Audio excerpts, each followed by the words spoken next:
Imagine being told the entire world burned down when you were 5 years old.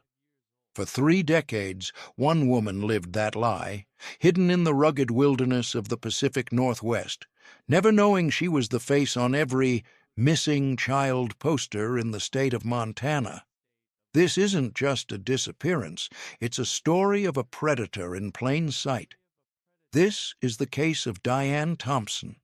The Helena National Forest was never supposed to be a place where parents lost children. It was trusted ground. The kind of place where fear felt unnecessary, where adults loosened their guard because the world finally seemed quiet.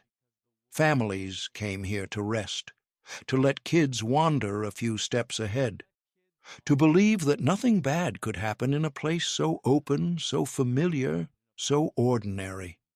That belief is exactly why this story hurts, because in the summer of 1992, that trust was violated in the worst way possible.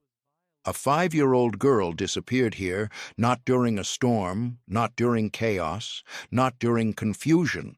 She vanished during a calm afternoon, surrounded by people who loved her, in a place everyone believed was safe.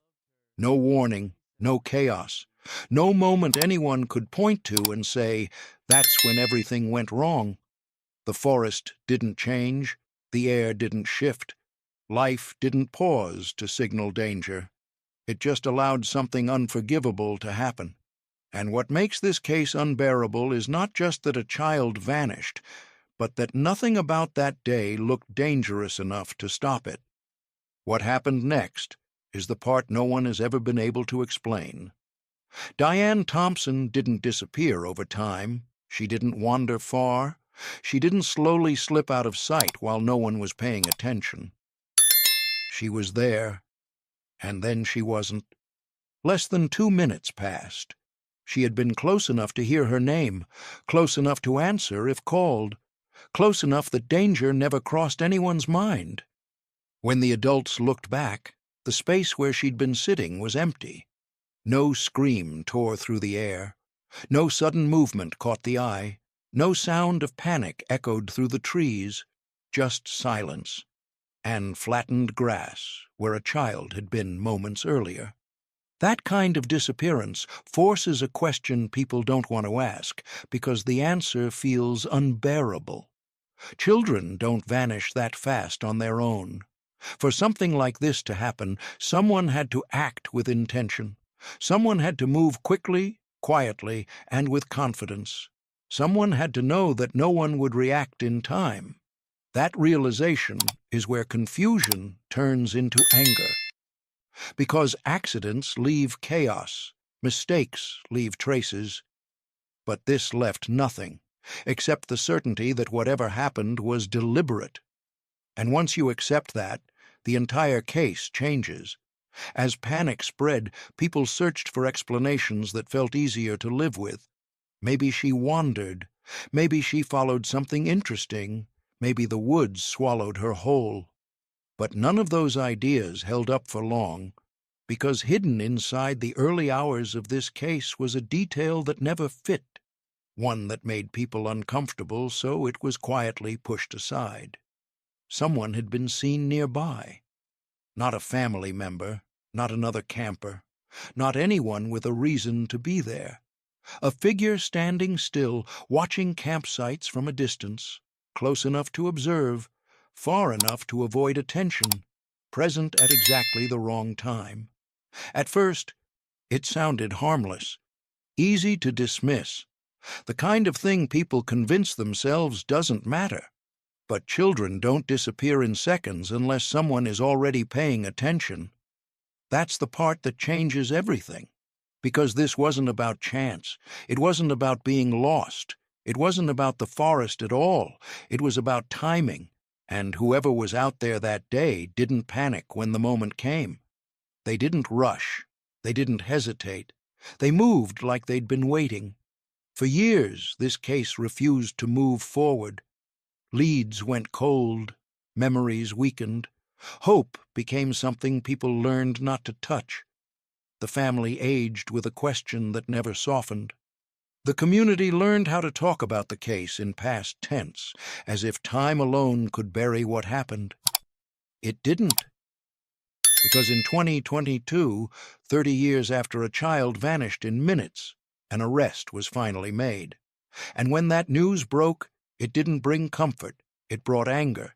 It brought disbelief. It forced people to look back at old moments and realize how much they had misunderstood. The truth didn't come from luck. It didn't come from a confession. It came because technology finally caught up with someone who thought they had escaped consequences forever. And when you learn who was arrested and how close they had been all along, you'll understand why this case still leaves people shaken. Cases like this don't announce themselves. Subscribe to stay prepared. Today, we're stepping inside the archives to see exactly how a 30-year-old secret was finally unraveled. You're watching the Cold Case Archives. At Cold Case Archives, we don't just tell stories. We bridge the gap between old-school detective work and the modern science that's catching killers decades later. If you believe that no crime should stay hidden and no victim should be forgotten, you're in the right place. Please hit subscribe. Your support helps us in uncovering more truth. Together, welcome to the archives. Diane Thompson was the kind of child adults trusted without thinking twice. She wasn't reckless. She wasn't quiet either. She moved with the confidence of a kid who believed the world around her was friendly, the kind of child who talked to bugs, picked up rocks, and believed every open space was meant to be explored. That day, she was full of energy. She laughed easily. She wandered in small loops, never far enough to worry anyone. Every few minutes, she returned with something new in her hands, a smooth stone, a bent stick, a clump of dirt she insisted looked important. She was wearing her favorite sneakers, neon pink, impossible to miss. The colors stood out against the ground, against the grass, against everything around her. They made her easy to spot, easy to track, easy to feel calm about. That mattered, because nothing about Diane suggested danger. Nothing about her behavior hinted that anything was wrong. She didn't cling, she didn't hide, she didn't wander into places she wasn't supposed to be. She stayed where she was allowed to be. That's why the adults didn't hover. That's why no one felt the need to call her name every few seconds. That's why this afternoon felt harmless. And that feeling of comfort, of ease, of believing everything was fine, is what makes what followed unbearable. The campsite wasn't chaotic. That's what made it dangerous.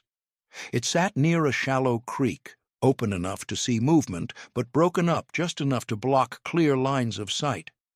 Patches of grass gave way to dirt. Trees stood close, but not crowded.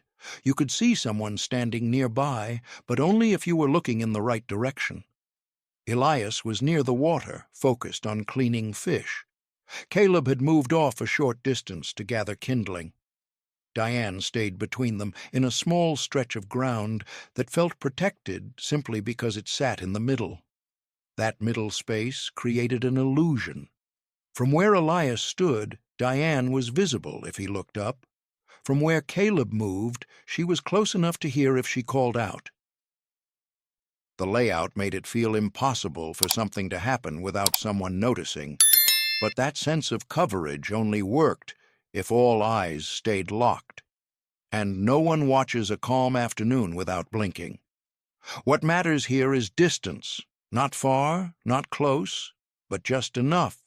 Enough for movement to go unseen for seconds, enough for sound to be swallowed, enough for someone to step forward, make a decision, and step back without drawing attention. Investigators would later study this area carefully. They noted how the ground dipped slightly near the tree line, how the brush created breaks in visibility, how a person standing still could blend into the background unless someone focused directly on them. Nothing here looked threatening. That's the problem, because places that feel obvious don't raise alarms. And whoever acted that day didn't need chaos. They only needed the brief moment when no one was looking exactly where they should have been. People often describe peaceful places as quiet, but there's a difference between calm and absence. That afternoon, the forest wasn't noisy, but it wasn't alive either.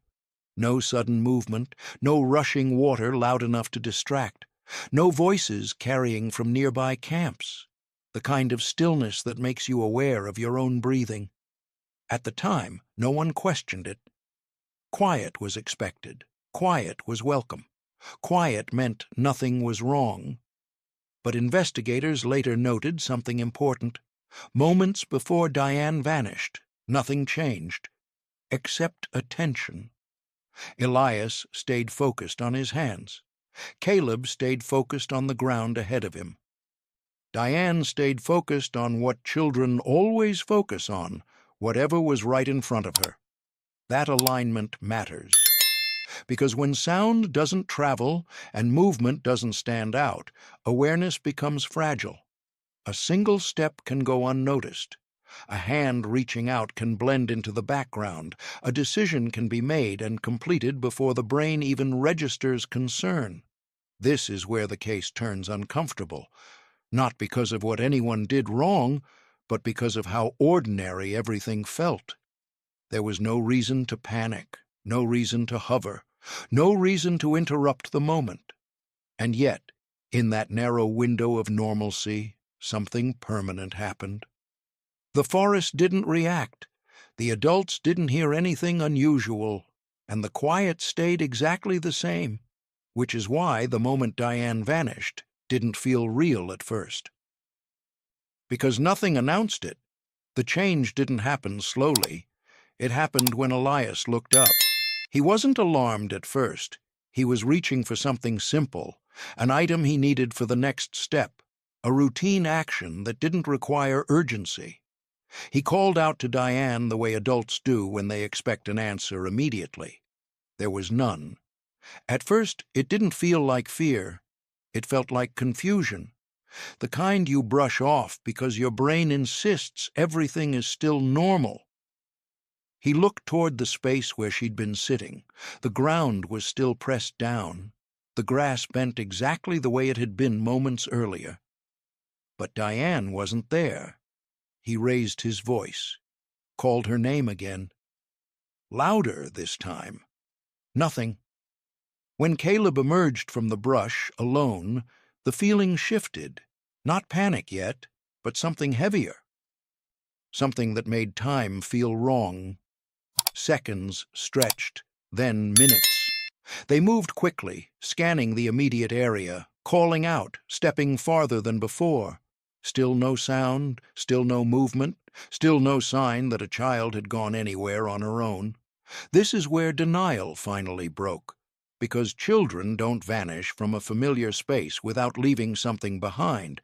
They don't disappear from between two people without effort from someone else. And in that moment, the calm afternoon ended completely. Not with noise, not with chaos, but with the realization that the last time anyone felt safe had already passed. Would you have noticed sooner? Comment honestly. The first response wasn't panic, it was logic. Elias told himself Diane was nearby, that she'd wandered a few steps farther than usual, that she'd found something interesting and lost track of time. Every explanation felt reasonable enough to hold on to for a few seconds longer. Parents do this instinctively. The mind reaches for calm before it reaches for fear. It buys time. It softens reality just long enough to keep the body steady. She's playing, he thought. She'll answer. He called her name again, this time with a sharper edge, not loud enough to scare her, not desperate enough to admit something was wrong. Still nothing. Caleb joined in, his voice higher, searching the brush, checking behind trees, stepping into places Diane liked to explore. Each step came with the same hope, that the next turn would end the worry. This is the phase where denial feels useful, because once panic begins, It doesn't stop. And somewhere inside Elias, a quiet part of his mind understood that crossing that line would change everything. So he delayed it for as long as he could. The moment the light began to change, denial lost its grip. The sun didn't drop suddenly. It lowered slowly, quietly, the way it always does. But as shadows stretched and color drained from the ground, the situation became impossible to ignore. This wasn't a game anymore. Elias checked his watch, not because he expected an answer from it, but because the passing minutes suddenly felt dangerous. Every second that slipped by without a sound from Diane carried weight. They widened their search. What had felt like a small, manageable area now seemed larger with every step. Trees blocked sightlines. The creek masked sound. Calling her name no longer felt controlled. It sounded strained. This is where fear becomes physical. Your chest tightens, your thoughts speed up. You start calculating distances without meaning to. How far could she walk? How long would it take her to get tired? How quickly could something go wrong? Then the hardest realization settled in. They were alone. The nearest ranger station was miles away. No cell service, no quick way to bring help. The forest that had felt open earlier now felt isolating, not because it changed, but because they understood it better. The sun continued to sink, and with it came the awareness that night was approaching, whether they were ready or not. By the time the sun dipped behind the trees, pretending was no longer possible. Calling Diane's name stopped sounding like reassurance and started sounding like pleading. Elias raised his voice without thinking, no longer worried about scaring her, no longer trying to stay calm. Fear doesn't arrive all at once. It creeps in through the body first. Hands shake. Breathing shortens. Thoughts scatter. You replay the same seconds again and again, searching for the moment you missed, the choice you wish you could undo. Caleb stayed close now. Not wandering, not searching ahead. Just close enough to touch. The confidence he'd had earlier was gone, replaced by silence and wide eyes that kept checking the tree line. Night was coming, and night changes everything. Temperatures drop, sounds travel differently, depth becomes harder to judge. A place that felt familiar, an hour ago, turns uncertain once light disappears. That's when panic becomes unavoidable, because a child can't protect herself in the dark. Because every minute without help makes the outcome worse. Because whatever explanation still felt possible in daylight collapsed the moment visibility faded. This was no longer about finding a lost child. This was about racing against something they couldn't see and didn't understand. Darkness settled in fully, and with it came a new kind of fear. Not the sharp kind, the heavy kind, the kind that sits in your chest and refuses to move. They kept searching even when logic said it was useless. Flashlights cut thin paths through the trees, revealing the same ground again and again. Every sound felt important until it wasn't. Every shape looked like it could be her until it wasn't. Calling Diane's name became exhausting. Each unanswered call carried the same message. Whatever had happened was not temporary. This was the moment hope stopped feeling helpful, because hope requires signs, and there were none. The temperature dropped. Hands went numb. Voices grew hoarse. Time lost meaning. Minutes felt stretched, but hours disappeared without relief. This is where the mind turns cruel. You start replaying every choice, every glance you didn't take, every second you assumed safety instead of checking again. You ask yourself questions you can't answer and punish yourself for not having them already. And the worst part, the part parents never forget, is knowing that your child is somewhere, alone, while you are powerless to reach them. That first night didn't bring rest. It didn't bring clarity. It brought the understanding that whatever took Diane had a head start, and nothing about that realization ever lets go. If this terrifies you, subscribe. If not, explain why in comments. By morning, the disappearance was no longer a private nightmare. It became a coordinated operation. Search and rescue teams arrived first, followed quickly by local deputies, forest staff, and trained volunteers. Radios crackled. Maps were unfolded. Sections were assigned. What had started as a desperate family search now carried structure, rules, and urgency. More than 200 people would eventually take part. They lined up shoulder to shoulder, moving slowly through designated areas. Some searched the creek banks. Others worked the slopes, scanning the ground for disturbances, signs of movement, anything out of place. The presence of uniforms brought a brief sense of relief. When professionals arrive, people expect answers to follow. But the forest didn't care how many people entered it. The terrain was uneven. Visibility dropped fast once you moved away from open ground. Trees blocked sight lines. Brush forced searchers into narrow paths. Even with numbers, progress felt slow. Time mattered. Everyone knew it. That urgency pushed teams to work faster, but faster didn't mean better. The ground held footprints poorly. Natural movement covered tracks quickly. What looked disturbed in one moment blended back in the next. By late morning, the operation expanded again. Federal agents joined the search. Their arrival changed the tone. This was no longer being treated as a child who wandered too far. The speed of the disappearance, the lack of sound, the absence of clear direction, those details carried weight.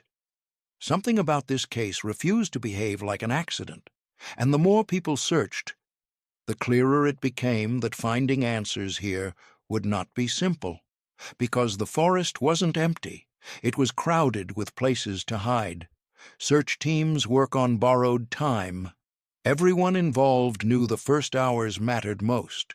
Scent trails fade. Footprints soften. Movement blends back into the ground. What can be found early becomes almost impossible to find later. And then the weather changed. A light mountain rain moved in, steady enough to soak the ground without stopping the search. To most people it felt minor. To tracking teams it was devastating. Water doesn't just erase, it confuses. Footpaths lose definition. Scents spread instead of leading somewhere specific. Marks left by shoes or hands break apart and disappear into mud and runoff. Every minute of rainfall widens the gap between what happened and what can be proven.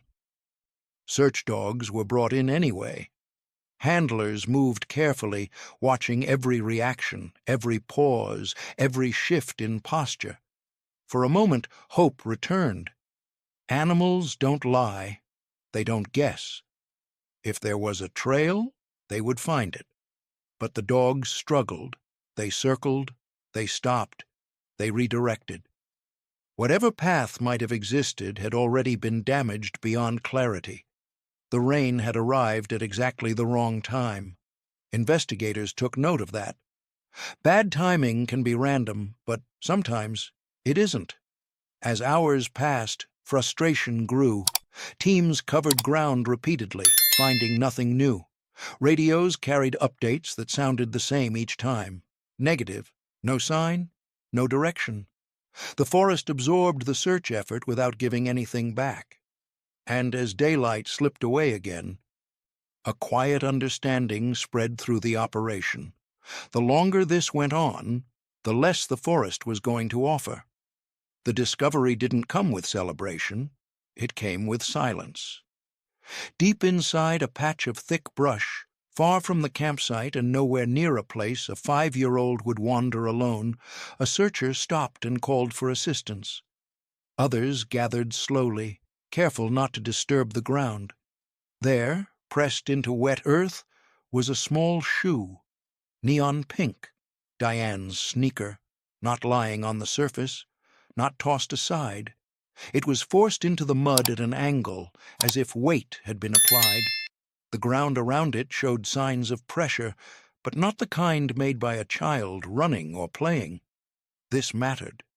Children lose shoes when they trip, when they kick them off, when they pull at them in frustration. They don't leave them behind like this, deep, tight, and away from anything familiar. Search teams froze the area immediately.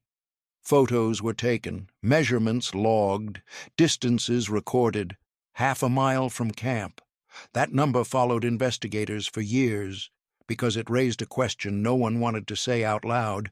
How did a child get this far, this fast, without being heard? The answer pointed in only one direction. Someone else had been involved. And whoever that was didn't act randomly. The placement of the shoe suggested force, movement, control. It suggested that Diane hadn't walked here on her own. That single object shifted the case from missing child to something far darker. And once that shift happened, there was no going back. Once the sneaker was found, the search stopped being hopeful. It became precise.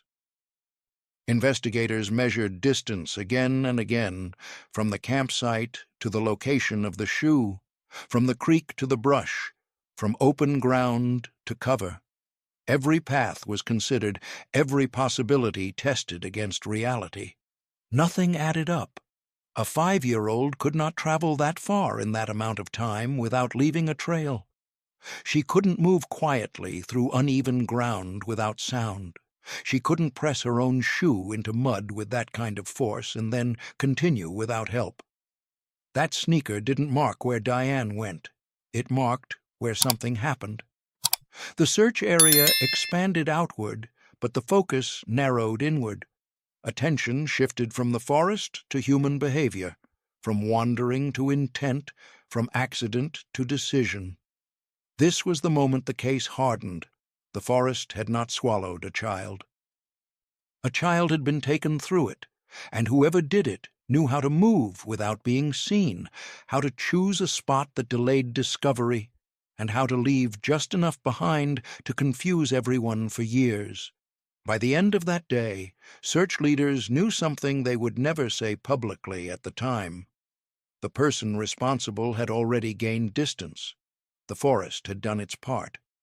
The rest depended on finding a human being who understood it better than anyone else, and that understanding would take decades to catch up with. This detail changes everything. Subscribe before the truth slips past you. For days after Diane vanished, people clung to anything that felt solid. Facts, timelines, distances. But there was one thing that refused to stay buried: a memory. Caleb was young, but he remembered something that didn't make sense then, and made even less sense later. Not a face, not a voice, just a shape that didn't belong. A tall figure standing where no one should have been standing. It wasn't close enough to speak to, not far enough to ignore, just present, still, watching. At first, adults dismissed it gently.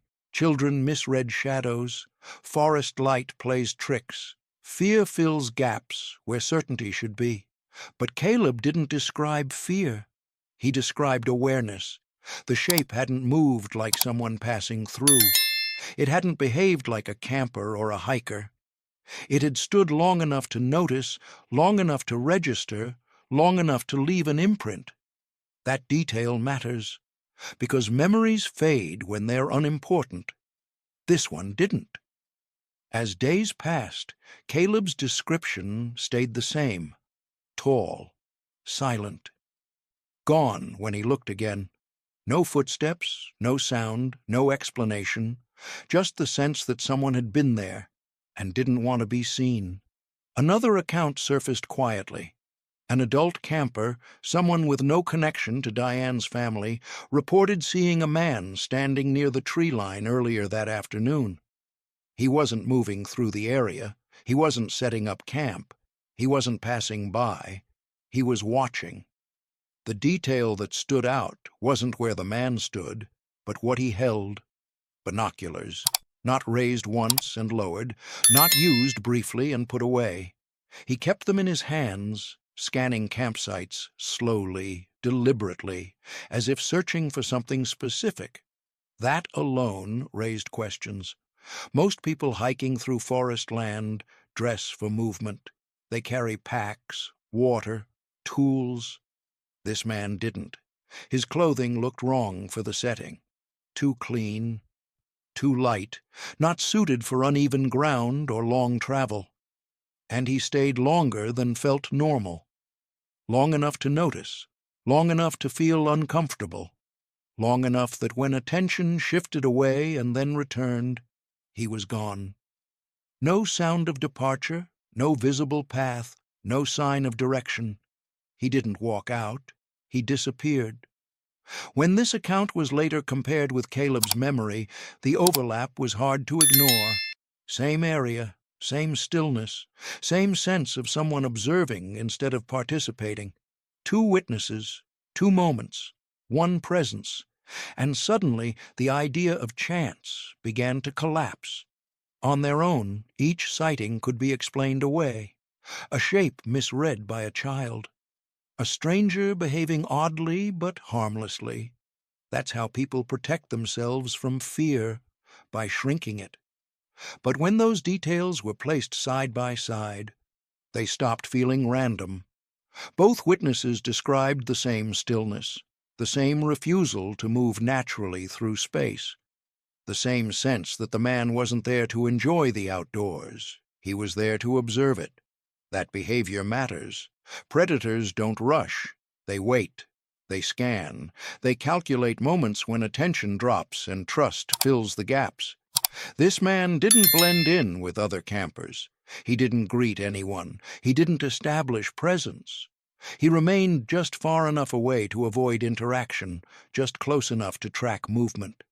And then, at the exact moment panic began spreading through the campsite, he was gone. No one remembered seeing him leave. No one heard him move. No one saw which direction he took.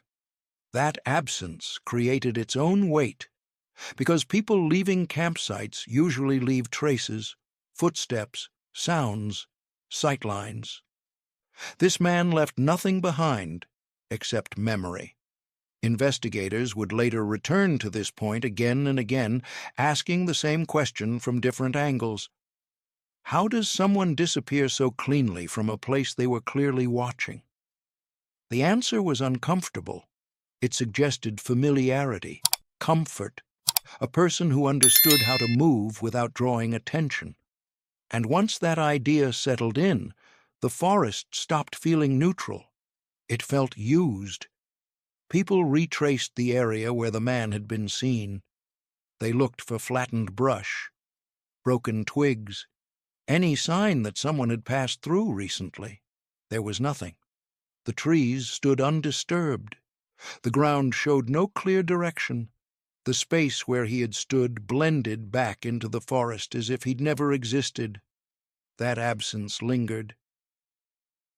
Because someone doesn't simply vanish unless they know where to go. This wasn't someone caught off guard. This was someone who left without being noticed, someone who understood how to step away from attention the moment it mattered most.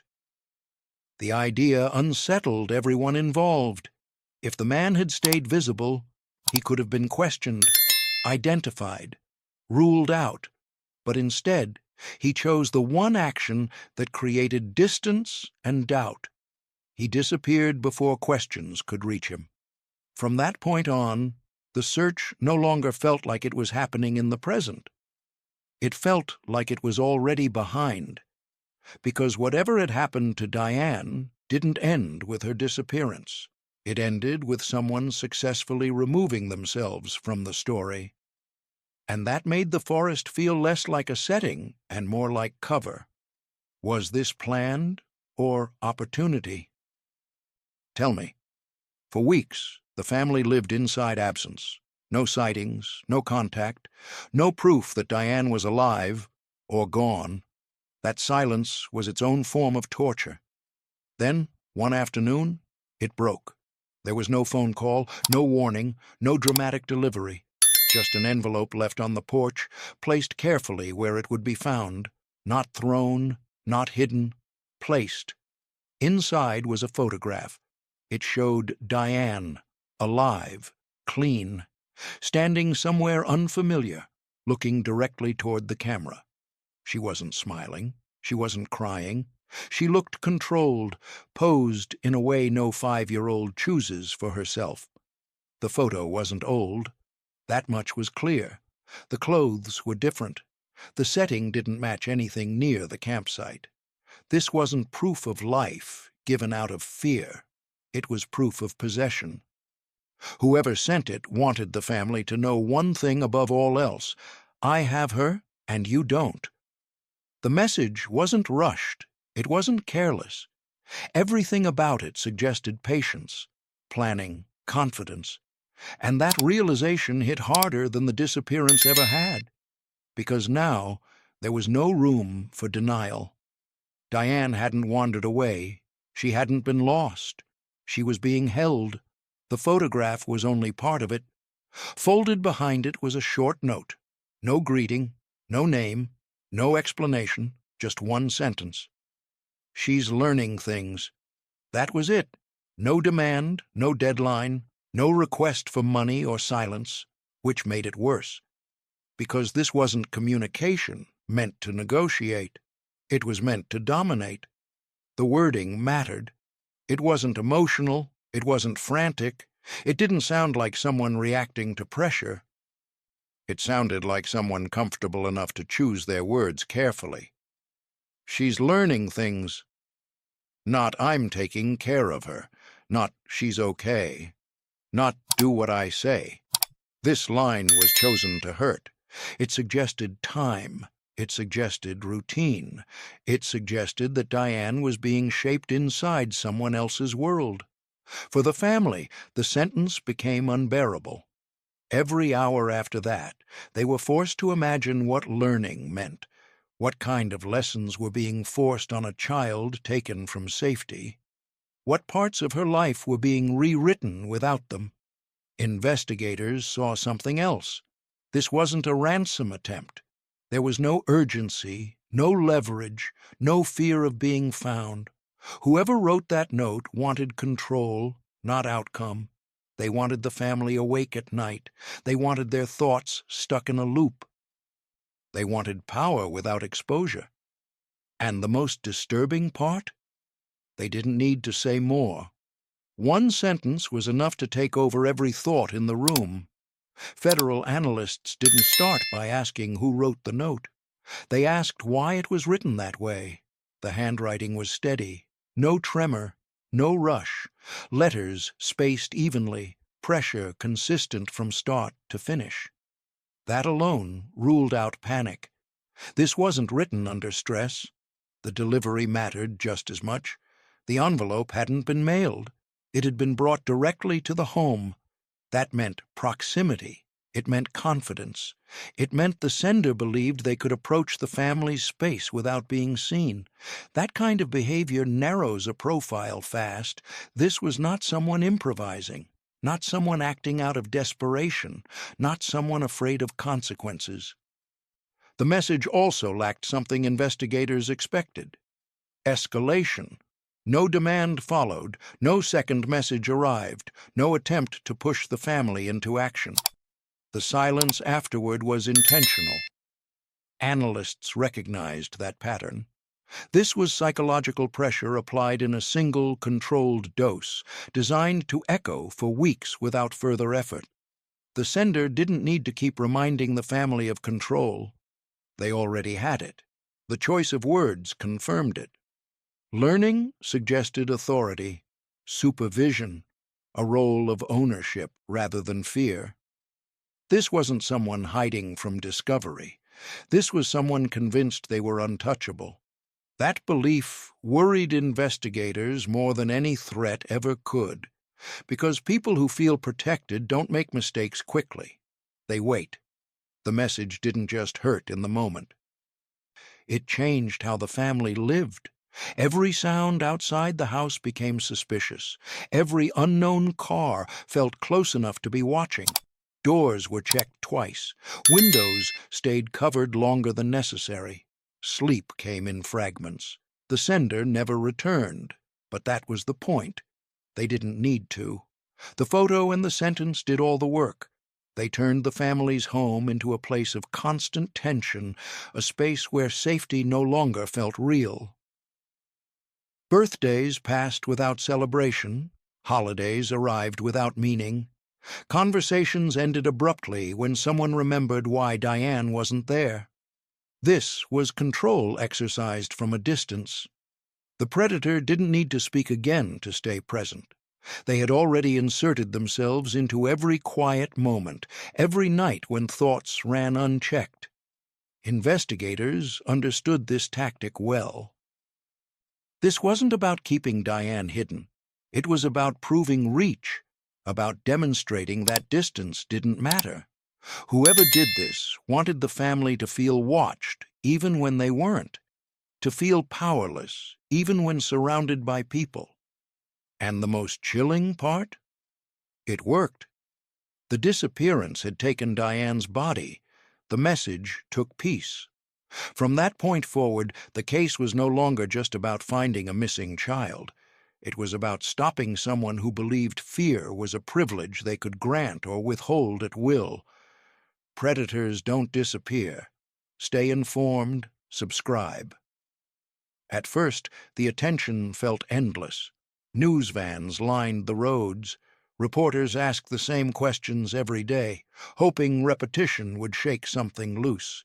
Faces who had never met Diane spoke her name with urgency, promising not to forget. But attention has a limit. Weeks passed, then months, and slowly the questions stopped coming. Headlines shortened. Updates disappeared from the evening news. Another story replaced this one, then another after that. The case didn't end. It was set aside. For the family, this was its own kind of loss. The silence from the outside world felt like abandonment, not because they needed sympathy, but because attention had felt like protection. When people are watching, it feels harder for evil to hide. As cameras left and phones stopped ringing, that sense of protection vanished. Life in Helena returned to normal rhythms. Campers returned to the forest. Trails reopened. Children played again under the same trees. But for the family, time didn't move forward. It folded inward. Every ordinary day felt wrong. Grocery stores, school schedules, weather changes. All of it continued without Diane, as if her absence wasn't heavy enough to stop anything. That realization settled slowly and stayed. Because the worst part of long-term grief isn't the pain itself. It's learning that the world can keep going while yours doesn't. Every so often, the quiet broke. A call would come in, a tip, a report from another state. Someone thought they'd seen a girl who looked like Diane. Someone claimed to know something. Each time, hope returned without permission. The family learned not to celebrate those moments, but they couldn't stop themselves from listening, because ignoring a lead felt like giving up, and giving up felt impossible. Investigators followed every report anyway. Photos were compared, ages adjusted, timelines checked. Each lead carried the same weight at the beginning, no matter how weak it later proved to be. And almost every one of them ended the same way. No match, wrong age, different child. Every false discovery reopened the same wound, the same mental images, the same questions that had never been answered. For a brief moment the future shifted. The idea that Diane might walk back into their lives felt real again. Then it collapsed. That cycle took a toll no one could see from the outside. The family grew quieter. Conversations shortened. Reactions dulled. They learned how to absorb disappointment without showing it. Years passed this way, measured not in progress, but in how often hope returned and left again. And each time it did, it took something with it. Eventually, staying became harder than leaving. Helena held too many reminders. Every road felt familiar for the wrong reasons. Every season carried memories of the one when Diane disappeared. Even the forest, once a place of peace, felt like an accusation standing just beyond town. Elias made a decision that looked practical from the outside. He left. Not because he stopped caring, not because he believed the case was over, but because waking up every day in the same place felt like living inside the moment she vanished.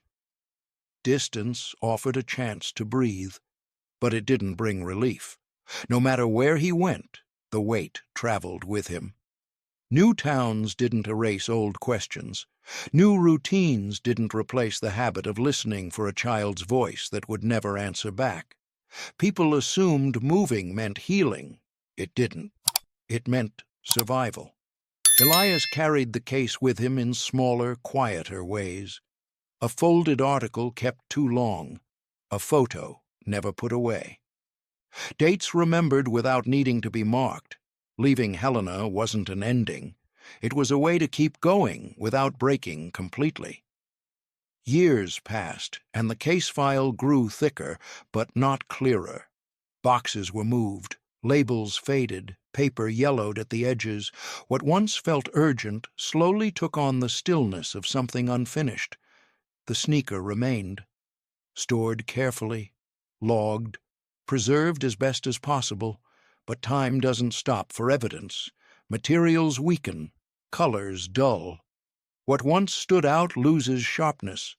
The shoe that had shifted the case sat unchanged while everything around it aged. Investigators knew what that meant. Every year that passed made answers harder to reach. Witness memories softened, leads dried up, technology moved forward, but the case stayed where it was, waiting for something new to catch up with it. For the family, that waiting felt endless.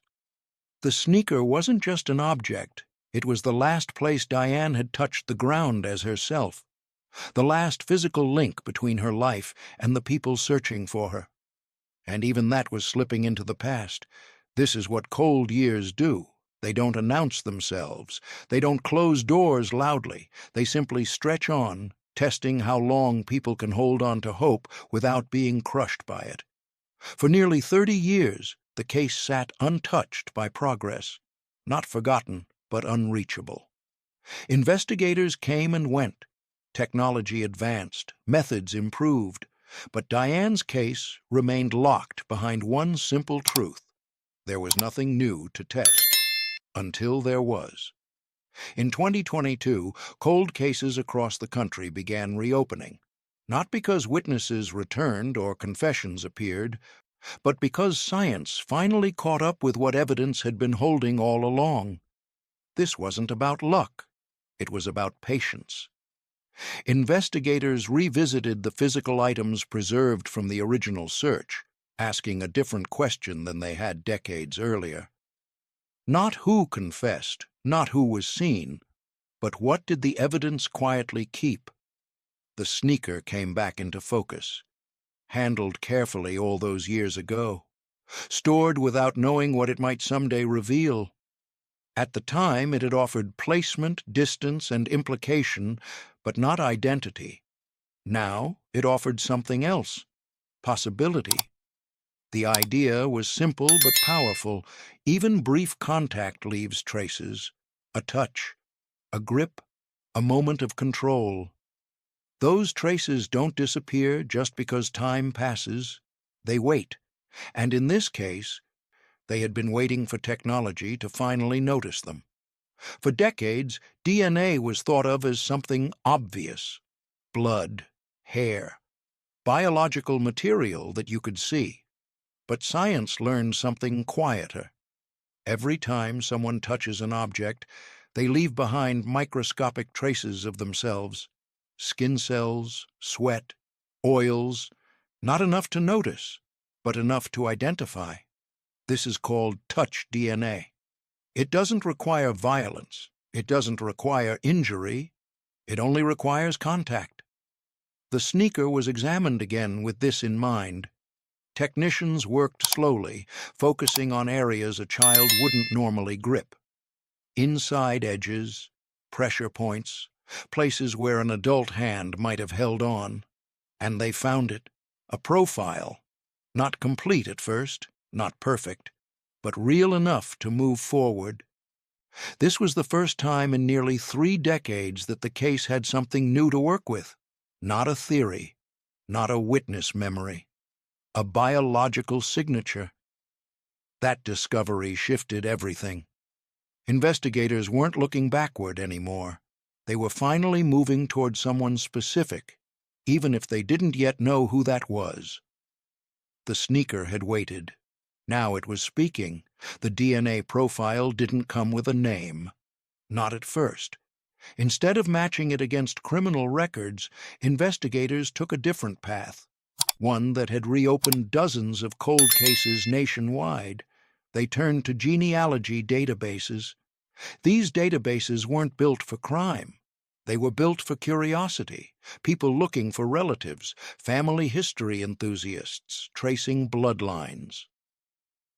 Everyday users sharing fragments of themselves without imagining where those fragments might lead. Investigators uploaded the profile and waited. What came back wasn't a suspect.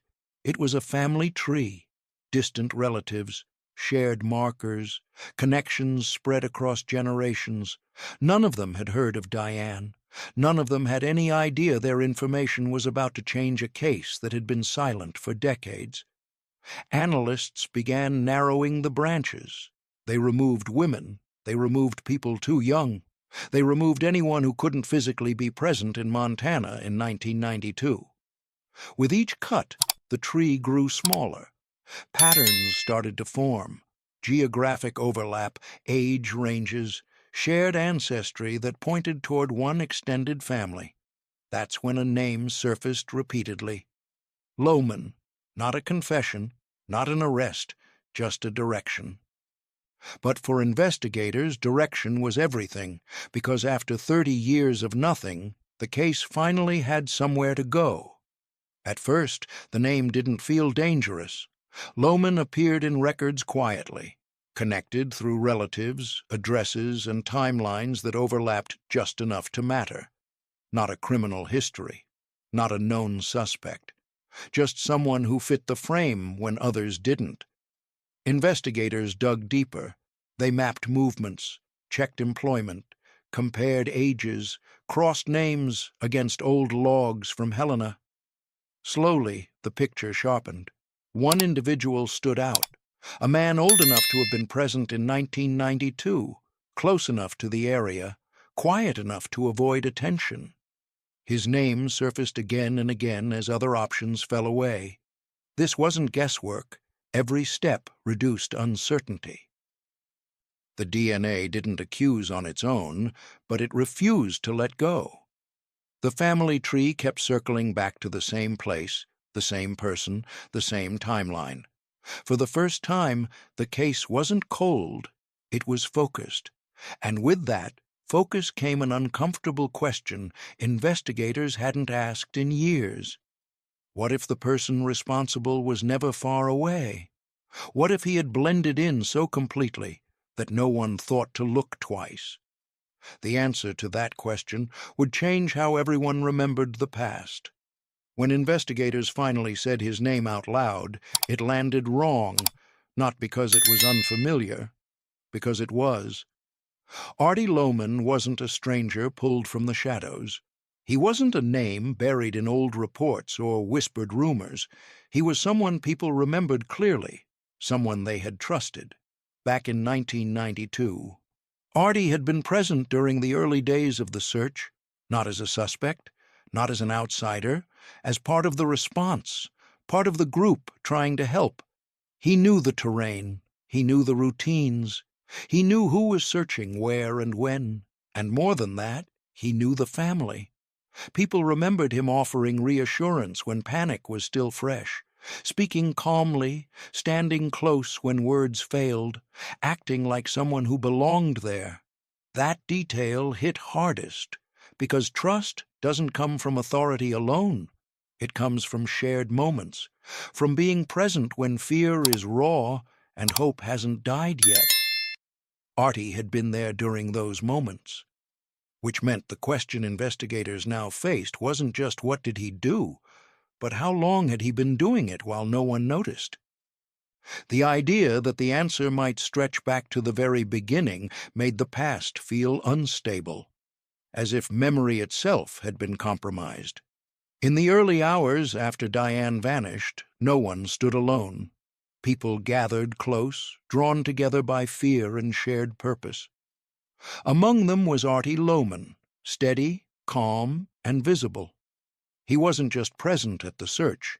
He positioned himself near the family. Witnesses later remembered him offering quiet words to Elias. Not promises, not advice, just presence, the kind that feels supportive when everything else is falling apart. That mattered, because being close to the family meant access. It meant hearing details others didn't, timelines, movements, who searched where, what had been found, and what hadn't. Artie absorbed it all. No one questioned him. Why would they? He looked like someone trying to help. He acted like someone carrying the same concern. But this is where the betrayal cuts deepest. If the DNA was right, and investigators were increasingly sure it was, then Artie wasn't comforting a grieving father. He was standing beside a man whose child he had already taken. That realization reshaped every remembered interaction. Every shared moment took on a new weight. What once felt supportive now felt calculated. Investigators went back through photos and footage from the search. Artie appeared again and again, not centered, not leading, but always close enough to matter. Close enough to listen, close enough to monitor, close enough to stay ahead. The trust he earned didn't come from rank. It came from empathy, and that is what made it unforgivable. After the search faded from public view, Artie Lowman didn't draw attention to himself. He didn't seek recognition. He didn't speak publicly. He didn't stay close to the case. Instead, he slowly stepped away. Within a few years, Artie retired earlier than expected. Not under pressure, not after scandal. Quietly, cleanly. The kind of exit that doesn't raise alarms at the time. People assumed it was age, or stress, or a desire for peace after years of service. No one thought to question it, but when investigators later mapped his movements, a pattern emerged. Artie didn't just retire, he retreated. He sold property, cut back contact, drifted toward isolated living, areas where neighbors were distant and routines went unnoticed. This mattered, because people who feel finished with the past don't need distance from it. People who fear discovery do. Artie's life after 1992 looked less like someone moving on and more like someone narrowing exposure. Fewer connections, less visibility, fewer reasons for anyone to ask questions. And the most troubling part? It worked. For decades, no one looked twice. No one connected his presence during the search with the absence that followed. He wasn't chased by guilt in public. He wasn't burdened by suspicion. He disappeared without disappearing. And that kind of invisibility isn't accidental. When investigators finally laid everything side by side, the picture became impossible to defend. Artie Lowman hadn't just been nearby in 1992. He hadn't just helped. He had been in the perfect position. He knew how searches worked. He knew how evidence was handled. He knew how people behaved when fear took over. That knowledge wasn't neutral. It was cover. Authority gave him access without suspicion. It let him stand close without explanation. It allowed him to move through the chaos as if he belonged there, because everyone believed he did, and that belief protected him. For years. The betrayal wasn't just personal. It was systemic. It showed how easily trust can be used as a shield, how uniforms and calm voices can silence doubt before it ever forms. People want to believe help looks like help. That safety announces itself clearly. That danger always stands out. This case proved the opposite. The person who caused the most harm didn't hide in darkness. He stood in plain sight, offering comfort, gathering information, and walking away untouched. That truth left a mark far beyond this case. Because if someone like Artie could move through a moment like that without question, then the real lesson isn't about one man. It's about awareness. If authority can lie, awareness matters. Subscribe. The arrest didn't happen loudly. There were no sirens screaming through town, no cameras waiting on sidewalks, no warning that a case buried for decades was about to surface again. It happened far from Helena. Federal agents moved in quietly, following directions that led away from paved roads and into isolation. The property sat where neighbors were scarce and questions were unnecessary. This wasn't chance. The location reflected intention. Agents approached with caution, knowing exactly who they were dealing with. Not a man prone to panic, not someone likely to run, but someone who had lived for years believing he was beyond reach. The cabin came into view slowly. It wasn't hidden, but it wasn't inviting either. Built solid, closed off, designed to keep the outside world at a distance. Sightlines were controlled, entry points limited. The kind of place meant to be watched from inside rather than shared. Teams surrounded the structure before announcing themselves. No movement inside. That silence stretched. When the knock finally came, it carried more than authority. It carried time, 30 years of unanswered questions pressing down all at once. The door opened without resistance. Artie Lowman stood there, older, slower, but unmistakable. The man who had walked freely for decades had nowhere left to go. Once inside, agents understood why the property felt wrong from the outside. The cabin wasn't designed for comfort. It was designed for control. Windows were placed high, limiting what could be seen from outside while giving clear views outward. Doors were reinforced. Interior spaces were tight, purposeful, and stripped of anything unnecessary. This wasn't a home meant for guests. It was a place meant to observe. Agents moved carefully through each room, documenting everything. What stood out wasn't clutter or chaos, but order, the kind of order that comes from someone who likes knowing exactly where everything is at all times. Then they found the binoculars, not tucked away, not forgotten in storage, placed where they could be reached easily, well used, maintained, familiar. The detail hit hard, because binoculars weren't just part of the story from 1992. They were still part of his life decades later. The same tool, the same behavior, the same need to watch from a distance. This wasn't a phase that ended. It was a pattern that never stopped. And standing inside that cabin, agents knew they weren't just arresting a man for something he did long ago. They were stepping into a mindset that had remained unchanged for 30 years. Artie didn't argue. He didn't ask why. He didn't pretend to be confused. As agents read the warrant, he listened quietly, eyes steady, posture relaxed in a way that felt wrong for the moment. When they finished, there was a pause. Then he spoke. Not to deny, not to explain, not to apologize. He asked how long they had known. That question said everything. It wasn't surprise that crossed his face. It was calculation, an instinct that hadn't faded with age. He wanted to measure how far behind he truly was. Agents didn't answer. They didn't need to.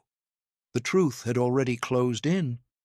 As he was escorted outside, he looked back once at the cabin. Not with fear, not with regret. With familiarity. like someone leaving a place that had served its purpose. That was the final fracture, because innocent people cling to misunderstanding. Guilty ones measure exposure. Artie Lowman had lived decades believing the past had stayed buried. Standing there in restraints, that belief collapsed. The man everyone trusted was gone. What remained was the truth, and the time it had taken to reach him. The break didn't come from Montana. It came from Oregon. Investigators followed the trail quietly, without public announcements or leaks. By this point, they understood what was at stake. This wasn't just about proving a crime. It was about confronting what that crime had become over time. The woman they located wasn't living under suspicion. She wasn't hiding. She wasn't running. She was living an ordinary life. Different name, different history, different records. Nothing about her daily routine hinted at the past waiting behind it. That contrast was devastating, because it meant Diane hadn't been frozen in time the way the case had. She had grown up, just not as herself. Her childhood didn't end, it was replaced. Investigators approached carefully. No accusations, no pressure, just questions framed around facts that didn't yet make sense to her.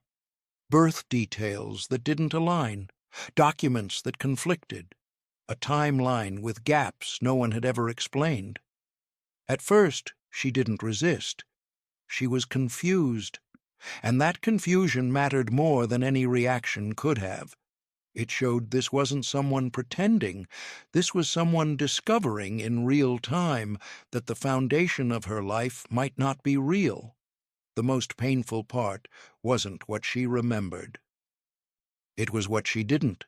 No campsite, no forest, no family searching for her. Those years were gone, not hidden, not buried, gone. And that was the moment investigators understood the full cost of what had been taken. Not just a child, a lifetime lived out of reach. As investigators compared records, the gaps grew impossible to ignore. Birth certificates that didn't match locations, school files that began too late, medical histories missing entire years. None of it screamed crime on its own.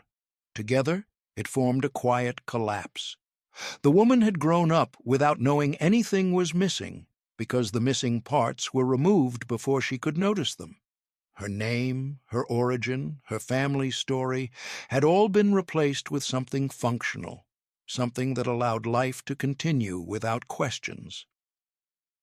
That is what identity erasure looks like. Not violence repeated daily, not fear carried openly, but truth removed so early that it never has a chance to form. When investigators explained this carefully, piece by piece, the weight settled slowly. There was no outburst, no dramatic reaction, just stillness, the kind that comes when the mind is trying to rebuild its foundation while standing on it. She asked simple questions. Why doesn't this line up? Why was I never told? Why does this feel wrong now?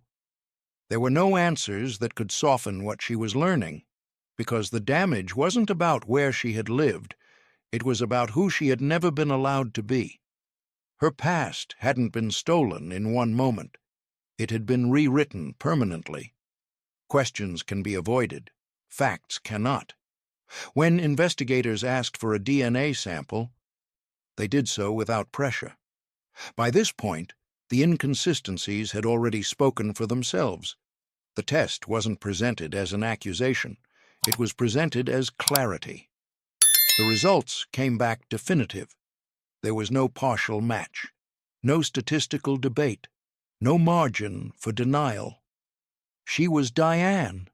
The child who vanished from the forest had grown into an adult without ever knowing her own name. For investigators, the confirmation was the final piece. For Diane, it was the first real moment of truth she had ever been given. The reaction wasn't loud, it was quiet disbelief, not shock at being found, but shock at realizing how much had been taken without her consent. Childhood memories that should have existed simply didn't. Familiar faces were strangers. A family that had searched for decades was suddenly real. She didn't ask who took her. She asked who she was supposed to be. That question carried more weight than any answer could, because DNA didn't just reconnect her to a case, it connected her to a life that had been denied. When Diane finally met her family, there was no moment prepared for cameras, no speeches, no relief wrapped in celebration. Just silence. Years of absence don't collapse into joy. They settle slowly, painfully, into the space between people who should have known each other but didn't. They looked at her like someone returning from a long journey. She looked at them like people from a life she never lived. No one rushed forward. No one filled the quiet. The weight of everything lost pressed down on the room at once. This wasn't a reunion that fixed anything. It confirmed what could never be returned. A childhood without safety. A family without answers. A woman forced to rebuild her sense of self while standing inside the truth. There was no anger loud enough to carry all of that. No comfort strong enough to replace what had been taken. Only the understanding that survival does not mean escape. Diane didn't get her past back. She got the truth. And sometimes that's the heaviest thing of all. If stories like this matter, subscribe. If not, tell us why below. This case didn't happen because people were careless. It happened because they were human. They trusted systems. They trusted presence. They trusted calm voices in moments of fear. And that trust made sense. We are taught from childhood that help looks a certain way, that danger announces itself loudly, that people who stand beside us during crisis must be on our side. But this story exposed a hard truth most people don't want to confront. Trust is not protection. Vigilance is. The man responsible didn't force his way into the family's life. He didn't hide behind chaos. He moved comfortably within it. He relied on assumptions, on the belief that danger comes from outside, not from within the circle offering help. That belief failed everyone here. And it fails people every day, because real harm often wears familiarity. It borrows credibility. It blends into roles that are supposed to reassure, not threaten. This case forces us to sit with that discomfort, not to live in fear, not to doubt everyone, but to understand that awareness is not cruelty, it is survival. And ignoring that lesson doesn't make the world kinder. It only makes it quieter when something goes wrong. For years, people said the forest took a child. It was easier to blame a place than a person. Forests don't answer questions. They don't defend themselves. They don't challenge our need to feel safe around other humans. But the forest in this story didn't choose Diane. It provided cover. It offered silence, distance, time. The danger wasn't the trees or the trails. It was the confidence of someone who knew how to use them. Someone who understood that wide spaces make people look outward instead of inward. That's why this story stays uncomfortable, because the threat didn't come from something wild or unfamiliar. It came from someone who understood rules, routines, and trust, and knew exactly how to step through them without raising alarms. The forest didn't hide the truth. People did. They hid it behind assumptions, behind roles, behind the belief that harm must look obvious to be real, and that belief cost decades. When we talk about this case, we aren't really talking about land or geography. We're talking about how easily danger blends in when it's allowed to wear credibility. That's the warning that remains. Artie Lowman was arrested. The truth was exposed. The case was solved. On paper, that looks like justice. But justice isn't always the same as repair. A child lost her childhood. A family lost decades to waiting. A woman gained truth only after losing the life she should have had. Nothing about that can be balanced. So the real question this case leaves behind isn't about guilt or innocence. It's about aftermath. Was accountability enough for the years that can't be returned? Does a name on a warrant restore what was taken?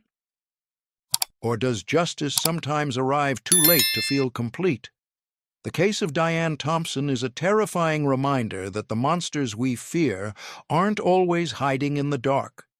Sometimes they're wearing a badge, holding a flashlight, and helping us look for the very thing they've stolen. It took 30 years and a leap in science to bring Diane home, but the scars on the Helena community will likely never heal. What do you think about Artie's sentence? Let me know in the comments below.